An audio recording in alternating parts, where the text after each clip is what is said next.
প্রিয় দর্শক, আসসালামু আলাইকুম। আজকে আপনাদেরকে ঘুরে দেখাবো ঢাকা বিমানবন্দর রেলওয়ে স্টেশন বা ঢাকা এয়ারপোর্ট রেলওয়ে স্টেশন।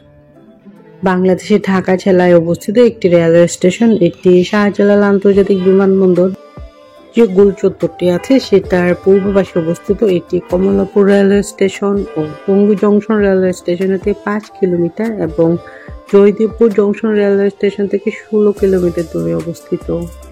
যদিও ঢাকায় সবচাইতে বড় স্টেশন হচ্ছে কমলাপুর রেলওয়ে স্টেশন, তবুও এর গুরুত্ব কম না, কারণ বিমানবন্দর রেলওয়ে স্টেশন থেকে আপনি বাংলাদেশের যে কোনো প্রান্তে যেতে পারবেন এবং কমলাপুর যাওয়ার আগে অন্তত এখানে একবার থামে যে কোনো ট্রেনিং।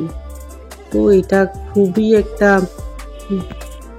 পরিচিত রেলওয়ে স্টেশন সবার কাছে, কারণ রাজধানী ঢাকায় আসা যাওয়া করার জন্য এই স্টেশনে সবারই একবার হলেও দুইবার হলেও আসতে হয়েছে বিভিন্ন কারণে।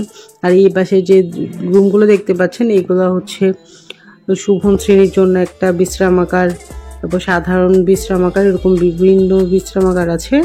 এখানে যাত্রীরা ওয়েট করতে পারে। ভিতরে সোফার ব্যবস্থা আছে বসার জন্য, ওয়াশরুম আছে, ফ্যানও আছে।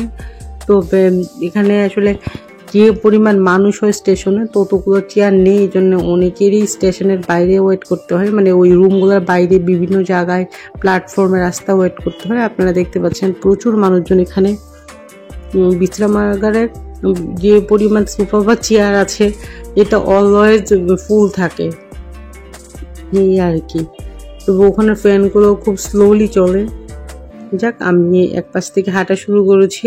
একদম স্টেশনের যে বাইরের গেট আছে, রাস্তা আছে, ওইটা আপনাকে দেখাবো হাঁটতে হাঁটতে। আমি আসলে উল্টা দিক থেকে হাঁটা শুরু করেছি। আমি একদম মেইন যে প্রবেশের বা বের হওয়ার গেট আছে সেটা দেখাবো। তবে এখানে বেশ কিছু দোকান আছে, আপনারা চাইলে এখানে চা, বিস্কিট, ড্রিঙ্কস খেতে পারবেন। তবে ভিতরে আসলে সবসময় সারাক্ষণই মানুষ বসে থাকে, এই জন্য অল্প কিছু মানুষ বসতে পারে, আর সবার বাইরেই ওয়েট করতে হয়। কেউ দাঁড়িয়ে থাকে, আর যারা দাঁড়িয়ে থাকতে না পারে নিজের ব্যাগের উপরে বা নিচেই বসে পড়ে মেঝেতে। দেখতে পাচ্ছেন অনেক বয়স্ক মানুষ মেঝেতে বসে আছে। সারা দিনই এখানে ট্রেন আসা যাওয়া করে, এই জন্যে প্রচুর মানুষ থাকে। এই মুহূর্তে একটু কম, আপনারা যেরকম মানুষ দেখতে পাচ্ছেন মাঝে মাঝে এত বেশি মানুষ থাকে তিল পরিমাণ ঠাঁই থাকে না, বিশেষ করে সন্ধ্যার পর থেকে বেশ কিছু ট্রেন যায়। তবে এইখান থেকে আপনারা চট্টগ্রাম, নেত্রকোনা, ময়মনসিংহ, খুলনা, যশোর সব জায়গাতে যেতে পারবেন। অনেকেই বাসা দেখা যায় যে গাজীপুর, উত্তরার দিকে থাকে, ওরা আসলে কমলাপুরে যেতে চায় না ওই পাশে। যে আমার জার্নিটা অ্যাভয়েড করার জন্য সবাই এই রেল স্টেশনটা ইউজ করে। আর যারা দেশের বাইরে বিভিন্ন কান্ট্রিতে যেতে চায়, এয়ারপোর্ট কাছে হয়, অনেকে বাস জার্নি বা মাইক্রোতে আসাটাকে রিস্ক মনে করে, তারাও দেখা যায় ট্রেনে করে এসে এখান থেকে একটা সিএনজি বা গাড়ি করে চলে যায় এয়ারপোর্টে। যারা এয়ারে করে ট্রাভেল করতে চায় তারাও এই রেল স্টেশনটা ইউজ করে, কারণ বাংলাদেশ থেকে দেশের বাইরে যেতে হলে অবশ্যই তাকে এয়ারপোর্টে যেতে হবে। আর এয়ারপোর্টের খুবই কাছে এই রেল স্টেশনটা হয়।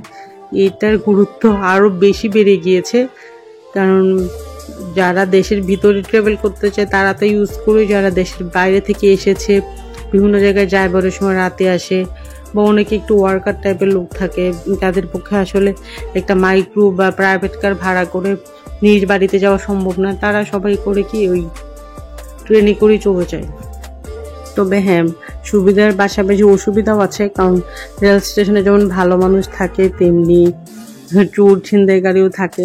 কারণ চট্টগ্রাম থেকে তুলনা নিশ্চিতা বা বিভিন্ন জেলা থেকে কিছু ট্রেন আসে অনেক রাত করে বা ভোরবেলা, তখন চুরি টুরি হওয়ার একটা সম্ভাবনা থাকে। এই জন্য সাবধানে থাকবেন। আর আজকের ভিডিও এই পর্যন্তই, ভালো থাকবেন, আল্লাহ হাফেজ।